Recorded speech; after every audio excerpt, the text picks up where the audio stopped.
ஆண்டவர் உங்களோடு இருப்பாராக.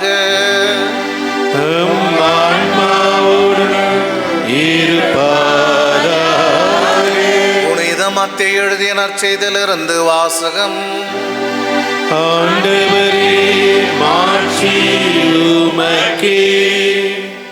அக்காலத்தில் இயேசு அலகையினால் சோதிக்கப்படுவதற்காக பாலை நிலத்திற்கு தூய ஆவியால் அழைத்து செல்லப்பட்டார்.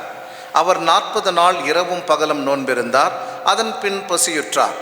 சோதிக்கிறவன் அவரை அணுகி, நீ இறைமகன் என்றால் இந்த கற்கள் அப்பமாகும்படி கட்டளையிடும் என்றார். அவர் மறுமொழியாக, மனிதர் அப்பத்தினால் மட்டுமல்ல, மாறாக கடவுளின் வாய்ச்சொல் ஒவ்வொன்றாலும் வாழ்வர் என மறைநூலில் எழுதியுள்ளதே என்றார். பின்னர் அலகை அவரை எருசலேம் நகரத்திற்கு கூட்டிச் சென்றது. கோயிலின் உயர்ந்த பகுதியில் அவரை நிறுத்தி, நீ இறைமகன் என்றால் கீழே குதியும். கடவுள் தம் தூதருக்கு உம்மை குறித்து கட்டளையிடுவார். உமது கால் கல்லில் மோதாதபடி அவர்கள் தங்கள் கைகளில் உம்மை தாங்கிக் கொள்வார்கள் என மறைநூலில் எழுதியுள்ளது என்று அலகை அவரிடம் சொன்னது. இயேசு அதனிடம், உன் கடவுளாகிய ஆண்டவரை சோதிக்க வேண்டாம் எனவும் எழுதியுள்ளதே என்று சொன்னார். மறுபடியும் அலகை அவரை மிக உயர்ந்த ஒரு மலைக்கு கூட்டிச் சென்று உலக அரசுகள் அனைத்தையும் அவற்றின் மேன்மையும் அவருக்கு காட்டி அவரிடம், நீ நெடுஞ்சான் கிடையாக விழுந்து என்னை வணங்கினால் இவை அனைத்தும் உமக்கு தருவேன் என்றது. அப்பொழுது இயேசு அதனை பார்த்து, அகன்று போ சாத்தானே, உன் கடவுளாகிய ஆண்டவரை வணங்கி அவர் ஒருவருக்கே பணி செய் என்றும் மறைநூலில் எழுதியுள்ளது என்றார். பின்னர் அலகை அவரை விட்டு அகன்றது. உடனே வானதூதர் வந்து அவருக்கு பணிவிடை செய்தனர். இது கிறிஸ்துவின் நற்செய்தி.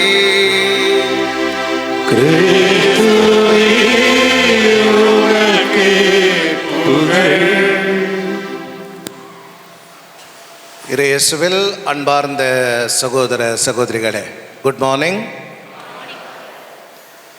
இன்றைக்கு நற்செய்தியிலே சோதனைகளை பற்றி பேசப்படுகிறது.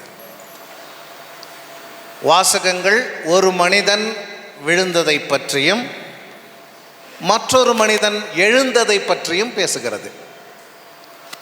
விழுந்தது யாரு? ஆதாம். எழுந்தது யாரு? இயேசு கிறிஸ்து.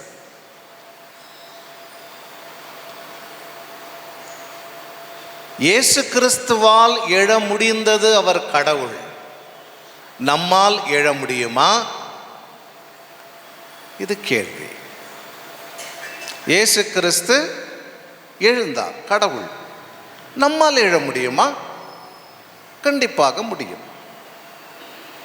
ஆண்டவர் கடல் மீது நடந்து வருகிறார். கடல் மீது நடந்து வருவதை பார்த்த பேதுரு என்ன சொல்றார்? ஆண்டவரே, நான் கூட நடக்க முடியுமா? நான் கூட நடக்க முடியுமா? யூதர்கள் நீரை, கடலை தீய சக்திகள் குடிகொள்கின்ற வீடு என்பதாக கருதினார்கள். ஆக தீய சக்தியின் மீது உம்மால் நடந்து வர முடியும் என்று சொன்னால் உம்முடைய சீடனாகிய நானும் நடக்க முடியுமா கடவுளே? ராயப்பர் கேட்கிறார். ஆண்டவர் என்ன சொல்றாரு? என்ன சொல்றாரு? ராயப்பா, உன்னால முடியாதுன்னு சொன்னாரா? என்ன சொன்னாரு? நடந்து வா என்று சொன்னார். ராயப்பர் நடந்து வந்தாரா? வந்தாரா?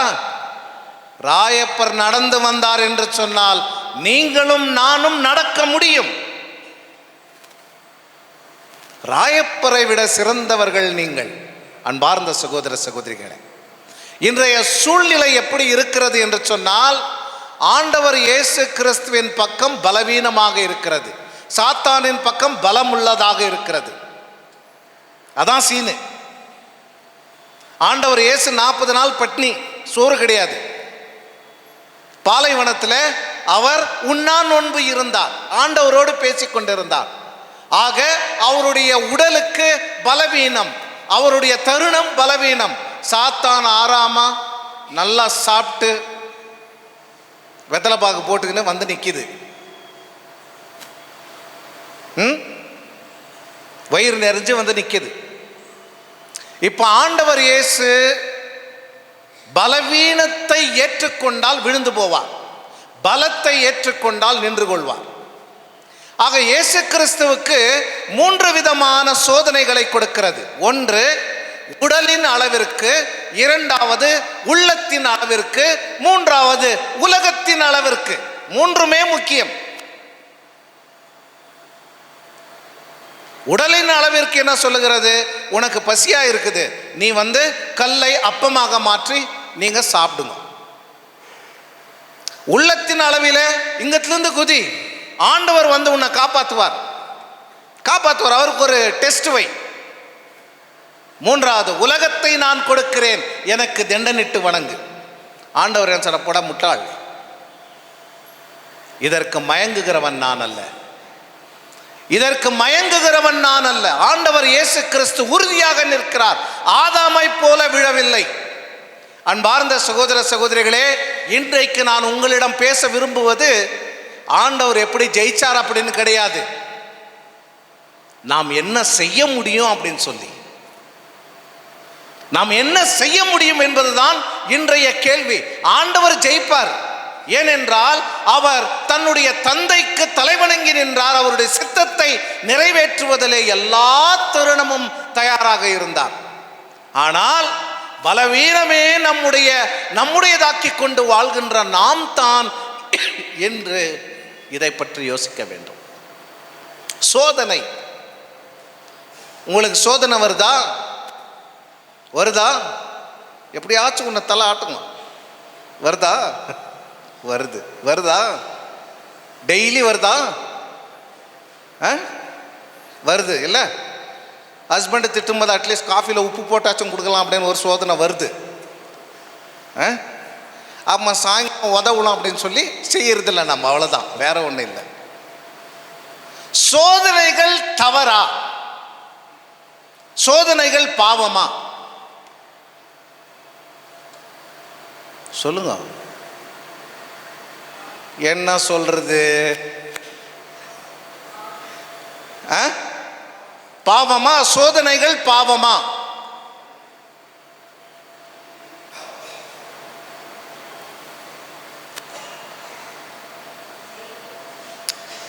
எப்படியாச்சும் ஒரு முறை தலையை ஆட்டுங்க, ஒன்று இப்படி ஆட்டுங்கோ இல்லை இப்படி ஆட்டுங்க. ஆமாம், அப்படி. ஏன்னா உக்காந்துக்கிற இடத்துல அப்பப்போ அசைக்கணும் கை காலெல்லாம், இல்லைன்னா அவ்வளோதான், தூக்கின்னு போடுவாங்க, ஆளு காலி அப்படின்னு. அன்பார்ந்த சகோதர சகோதரிகளே, சோதனை பாவம் கிடையாது. சோதனை பாவம் என்றால் இயேசு கிறிஸ்து பாவம் செய்தார் என்பதாக பொருள். கிரேக்க மொழியிலே பெய்ராஸ்மோஸ் அப்படின்னு சொல்லுவாங்க. பெய்ராஸ்மோஸ் அப்படின்னா இன்விடேஷன் டு கமிட் சின், பாவம் செய்ய ஒரு அழைப்பு. செய்யறதும் செய்யாத யார் கையில் இருக்கு? யார் கையில் இருக்கு? நம்ம கையில் தான் இருக்குது. ஒரு சிலர் சொல்லுவாங்க, சாமி தெரியாம பண்ணிட்டேன், சாமி தெரியாம எப்படி பண்ண முடியும்? தெரியாம அடிச்சிட்டேன் சாமி, இல்லை தெரியாம அந்த அந்த அந்த பக்கத்து வீட்டு வாழ்க்கைக்கு எடுத்து விட்டேன் சாமி, தெரியாம எப்படி செய்ய முடியும்? தெரிஞ்சுதான் செய்யறோம், தெரிஞ்சுதான் செய்யறோம். பாவம் என்பது ஒரு மனிதன் தன்னுடைய சுய இச்சையால் செய்வது, அதற்கு ஒரு அழைப்பு கொடுப்பது தான் சோதனை, பெய்ராஸ்மோஸ்.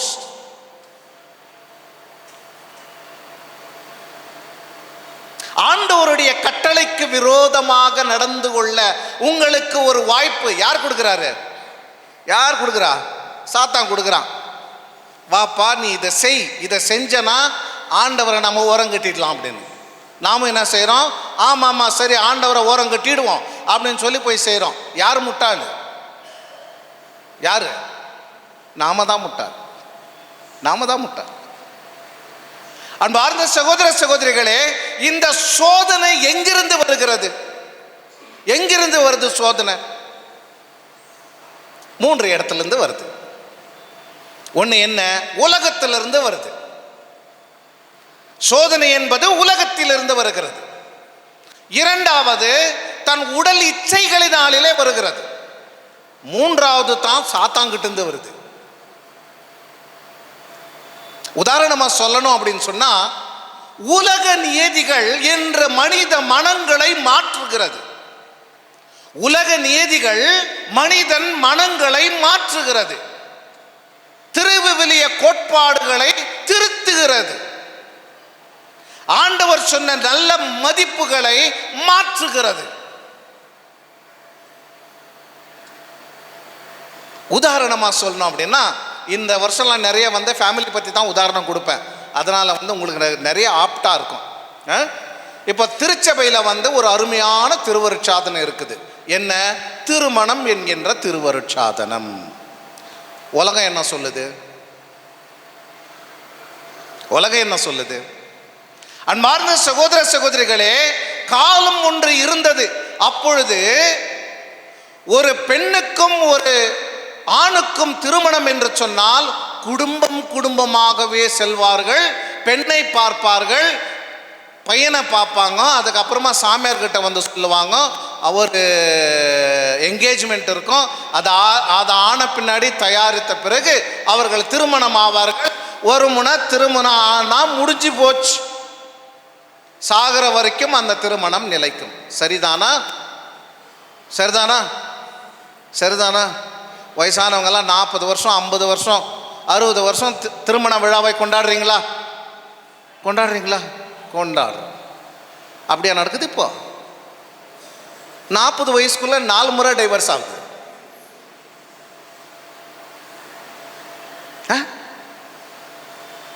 40 வயசுக்குள்ள 4 முறை டைவர்ஸ் ஆகுது. எங்கே போனது இந்த திருவருட்சாதனம்? எங்கே போனது இந்த திருவருட்சாதனம்? அப்படின்னா, என்னுடைய அப்பா என்னுடைய தாத்தா வாழ்ந்த போது அவங்களுக்கெல்லாம் எந்த பிரச்சனையுமே இருக்குல்லையா? இருக்குல்லையா? அவங்க 2 பேரும் சண்டை போடலையா? உற்றார் உறவினர்கள் சண்டைக்கு வரலையா? இல்லை அவங்க வீட்டில் பிரச்சனைகள் இருந்தது இல்லையா? இருந்தது. இப்பவும் இருக்கிறது. மனிதன் இருக்கின்ற வரைக்கும் இருக்கும். ஆனால் அவரால் வாழ முடியும், என்னால் வாழ முடியவில்லை. ஏன்? ஏனென்றால் உலகம் உன்னை திருத்துகிறது, மாற்றுகிறது. இல்லைனா விட்டு போடா, இந்த பொண்ணு இல்லைனா இன்னொரு பொண்ணு கிடைக்குது, இந்த பையன் இல்லைனா இன்னொரு பையன் கிடைக்கிறான், இவன் யாரும் இல்லைனா எனக்கு பணம் வருது, சம்பாதிக்கணும், நாயோ பூனையோ வச்சு நான் வாழ்ந்துக்கிறேன் சொல்றாங்களா இல்லையா? எங்கே போனது உனது குடும்பம்? ஆக உலகம் தருகின்ற இந்த சோதனைக்கு தன்னை அர்ப்பணிக்கின்ற ஒரு அசிங்கமான விஷயத்தை யார் செய்றா? கடவுள் சொன்னாரா? கடவுள் சொன்னாரா? சொல்லலையே. இதையெல்லாம் தாண்டி ஒரு புதிய விஷயம் இருக்கிறது. என்ன அப்படின்னு சொன்னா, லிவ் இன் ரிலேஷன்ஷிப் இல்லையா? இன்னைக்கு இளைஞர்களும் இளம் பெண்களும் என்ன செய்றாங்க? ஒரே இடத்துல ஒரே வீட்டில் தங்குறாங்க. நான் இருக்கிற வரைக்கும், எனக்கு சுகமா இருக்கிற வரைக்கும் இருக்க. எப்போ நீ சண்டை போடுறியோ அப்போ நீ வேற வீட்டை பார்த்துக்கோ, நான் வேற வீட்டை பார்த்துக்கிறேன். கல்யாணம் it's a responsibility, we don't want சொல்றாங்களா? பசங்க இருக்கிறாங்களா? அன்பார்ந்த சகோதர சகோதரிகளே, அந்த கல்ச்சர் ஏற்கனவே வந்துருச்சு நம்ம கிட்ட. அப்படின்னா உலகம் ஒரு விஷயத்தை உனக்கு எடுத்து சொல்லுகிறது, அதை நான் தராசில் போடாமல் எனக்கு இதமாக இருக்கிறது என்று எடுத்துக்கொள்கிறேனே, அதுதான் சோதனையும் சோதனைக்குரிய பாவமும். அன்பார்ந்த சகோதர சகோதரிகளே, பல நேரத்தில் ஒரு விஷயத்தை நாம் மறக்கிறோம். எனக்கு ரைட் இருக்குது சாமி, எனக்கு சுதந்திரம் இருக்குது, எனக்கு உரிமை இருக்கு, நான் என்ன வேணாலும் செய்ய முடியும் அப்படின்னு நம்ம நினைக்கிறோம் இல்லையா? மனைவி அப்படின்னு சொன்னால் மனைவிக்குரிய உரிமை இருக்கிறது, கணவன் என்று சொன்னால் கணவனுக்குரிய உரிமை இருக்கிறது. உங்களுக்கு தெரியாத ஒரு உரிமை இருக்கிறது. என்னவென்று சொன்னால், திருமணம் என்கின்ற திருவருட்சாதனம், திருவருட்சாதனம் என்கின்ற உரிமை திருவருட்சாதனத்திற்கு இருக்கிறது. அதை எத்தனை பேர் மதிக்கிறோம்? எத்தனை பேர் மதிக்கிறோம்? அன்பார்ந்த சகோதர சகோதரிகளே, மிகவும் முக்கியமான ஒரு விஷயம், மிகவும் முக்கியமான ஒரு விஷயம். இதை நாம் புரிந்து கொள்ள வேண்டும். அன்பார்ந்த சகோதர சகோதரிகளை, ஒரு சமுதாயத்தில் ஒரு பெண் ஒரு ஆணை பார்த்து அவனை ரசித்து காதலிக்கிறாள் என்று சொன்னால், உன் வாழ்க்கையை நீ நிலையாக நிறைவாக வாழ வேண்டும் என்கின்ற எண்ணத்தோடு நீ அதை செய்ய வேண்டும். ஆனால் செய்கிறாங்களா பசங்க? செய்கிறாங்களா? இல்லையே. இன்னைக்கு 10ல் 6 கல்யாணம் உடைஞ்சு போகுதுன்னா லவ் மேரேஜஸ் தான் உடைஞ்சு போகுது. ஏன்? அப்பா அம்மா சொல்லலையே இந்த பொண்ணை லவ் பண்ணப்பா அப்படின்னு, அல்ல இந்த பையனை லவ் பண்ணுன்னு சொல்லியே நீ தான் தேர்ந்தெடுத்துக் கொள்கிறாய். ஆனாலும் உன்னால் வாழ முடியவில்லை. ஏன் என்று சொன்னால் உலக நியதிகள் எங்கோ உன் மனதை கெடுக்கிறது. நீ விழுந்து போய் பாவத்தில் விழுந்து கிடக்கிறாய். அன்பார்ந்த சகோதர சகோதரிகளே, சோதனைகள் வரும். சோதனைகளிலே விழுகிற பொழுது பாவத்திலே விழுகிறோம். இது உலகம் தருகின்ற விஷயம். இரண்டாவதாக நம்முடைய உடல் இச்சைகள். 2 உதாரணம் சொல்றேன் உங்களுக்கு. என்ன உடல் இச்சைகள்? தாவீது ராஜா இஸ்ராயல் மக்கள் எல்லாம் போர் புரிஞ்சுன்னு இருப்பாங்க, போரில் இருப்பாங்க, சண்டை போட்டுன்னு நாட்டுக்காக சண்டை பண்ணுவாங்க. இவர் துரை என்ன பண்ணிப்பாரு, ஆறாமா டெரஸில் நடந்துன்னு இருப்பார். நடந்துன்னு இருக்கும்போது ஒரு பெண்ணை பார்க்கிறார். ஒன்று நீ செய்ய வேண்டிய கடமையை விட்டதே பெரிய சோதனை. நீ அரசனானவன் எங்கே இருக்க வேண்டும்? போர்க்களத்திலே இருந்திருக்க வேண்டும். நீ போகலை. அட்லீஸ்ட் உன்னுடைய மக்களுக்காக நீ ஜெபமாதிரி பண்ணி இருக்கணும். நீ என்ன செய்கிற? டெரஸில் போகிற, ஒரு பெண்ணை பார்க்கிறாய். அது வரைக்கும் தவறு கிடையாது. அந்த பெண்ணை அடைய வேண்டும் என்பதற்காக அந்த பெண்ணை வரவழைத்தாய்ப்பார். அதுதான் உடல் இச்சையின் தவறு. அன்பார்ந்த சகோதர சகோதரிகளே, இரண்டாவது உதாரணத்தை நான் சொல்ல வேண்டும் அப்படின்னா, தானியேல் புத்தகத்தில் சூசான் ஸ்டோரி. அது இணைக்கப்பட்டு இருக்கிறது ஒரு விஷயம். ஆனாலும் நாம் அதை சீரியஸாக எடுத்துக்கணும் அப்படின்னு சொன்னால், நீதிபதிகள் 2 பேர் ஒரு பெண்ணின் மீது ஆசைப்படுகிறார்கள். ஆக அந்த பெண்ணின் மீது தேவையில்லாத விஷயங்களை சுமத்துகிறார்கள், பாவம் செய்கிறார்கள். தன்னுடைய சோதனை உடல் இச்சையாலே அவர்கள் தன்னுடைய மனிதத்தை இழந்து அவர்கள் வேறு ஒரு இடத்திற்கு போய் சென்று நின்று கொள்கிறார்கள். இவ்வளவுதான் விஷயம். சோதனை என்பது வருகிறது, அது உடல் இச்சையால் வருகிற பொழுது அதை நாம் என்ன செய்கிறோம்? அதிலே விழுந்து தவழ்ந்து கிடக்கிற பொழுது நாம் பாவத்தில் விழுகிறோம். அன்பார்ந்த சகோதர சகோதரிகளே, இது மட்டும் கிடையாது. இன்றைய சூழ்நிலையில் என்ன ஒரு பெரிய டெம்டேஷன்? முந்தா நாள் தான் சொன்னேன், நம்முடைய செல்ஃபோன் தான் நமக்கு பெரிய டெம்டேஷன் இல்லையா? செல்ஃபோன் தான் பெரிய டெம்டேஷன். இப்போ எத்தனை பேரை கையில் வச்சு நோண்டின்னு இல்லை? இப்போ நான் பிரசங்கம் கொடுத்துங்கிறேன், எத்தனை பேர் கையில் வச்சு நோண்டின்னு இல்லை? இருக்கிறோமா இல்லையா? ஆமாம். அன்பார்ந்த சகோதர சகோதரிகளே, மனித ஆசைகளுக்கு எல்லை இருக்கிறதா? இல்லையே. எல்லை வரையறுக்கிறவன் தானே மனிதனாக வாழ முடிகிறது. வரையறைக்கவில்லை என்று சொன்னால் மனிதன் தன் இயல்பை இழந்து விடுகிறானே. ஒரே அப்பா அம்மா குடும்பத்தில் பிறந்து, ஒரே தட்டில் சாப்பிட்டு, ஒரே குடும்பமாக வாழ்ந்து, கல்யாணம் பண்ண பின்னாடி எதிரிங்களாக மாறிடுறாங்களே, எப்படி? ஏன்? அங்கம்மா சொன்னாங்களா கல்யாணம் ஆன உடனே நீங்கள் 2 பேரும் சண்டை போட்டுக்காங்கடா அப்படின்னு சொன்னாங்களா? இல்லை யாராச்சும் நீங்கள் தாய்மார்கள் சொல்லி வளர்க்குறீங்களா? மகனே நல்லா வளர்க்குறேன், பெரியவனே சின்னவனே 2 பேர்த்தையும் வளர்க்குறேன், நீங்கள் 2 பேரும் கல்யாணம் ஆகிட்டு பின்னாடி சண்டை போட்டுக்கின்னு ஒருத்தன் போலீஸ் ஸ்டேஷன் போ, ஒருத்தன் கோர்ட்டுக்கு போ அப்படின்னு சொல்லி வளர்க்குறோமா? வளர்க்குறது இல்லையே. ஆனால் ஏன் போகிறாங்க?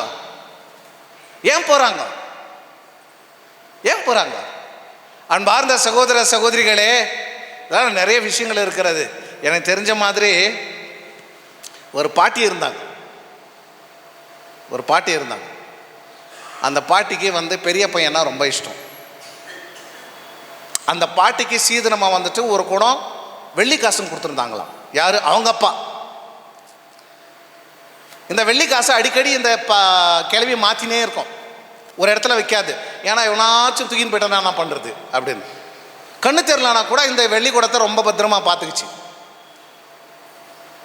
ஒரு நாள் செத்து போச்சு.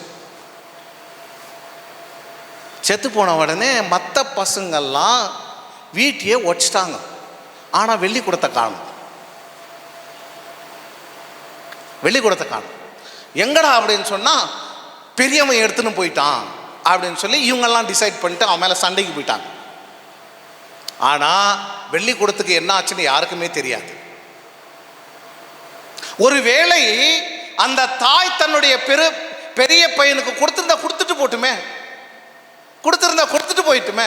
ஏன் இவங்கெல்லாம் அவ்வளோ சண்டை போட்டு அது பெரிய விஷயமாகி ஊரில் பெரிய சண்டையாகி அது கேஸ் ஆகி இவங்கெல்லாம் போய் போலீஸ் ஸ்டேஷனில் உக்காந்து ஒரு 10 வருஷம் கேஸ் நடத்து? ஏன் இதெல்லாம்? ஏன்?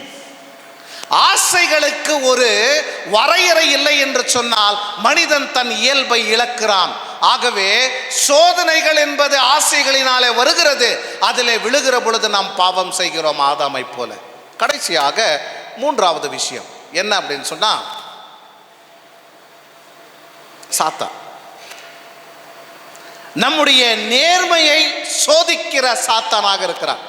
2 உதாரணம் நான் சொல்லுவேன். ஒன்று யோபு புத்தகத்தில் யோபுக்கு கொடுத்த சோதனை, 2வது யோனா புத்தகத்தில் யோனாவுக்கு கொடுத்த சோதனை. யோபு எந்த காலத்திலும் ஆண்டவருக்கு விரோதமாக செல்வதில்லை.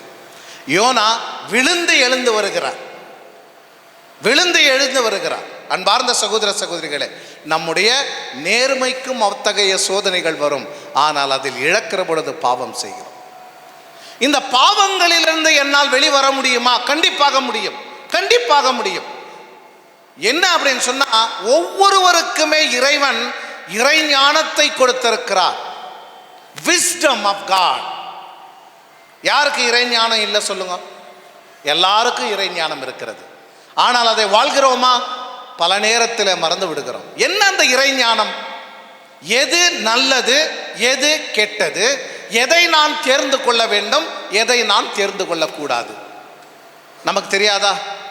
தெரியுமா தெரியாதா? தெரியுமா தெரியாதா? இன்னைக்கு காலையில் கோயிலுக்கு வரணும் அப்படின்னு முடிவு எடுத்தீங்களா? எடுத்தீங்களா இல்லையா? எடுக்காமையா வந்தீங்க? எடுத்ததுனால தான் வந்தீங்க.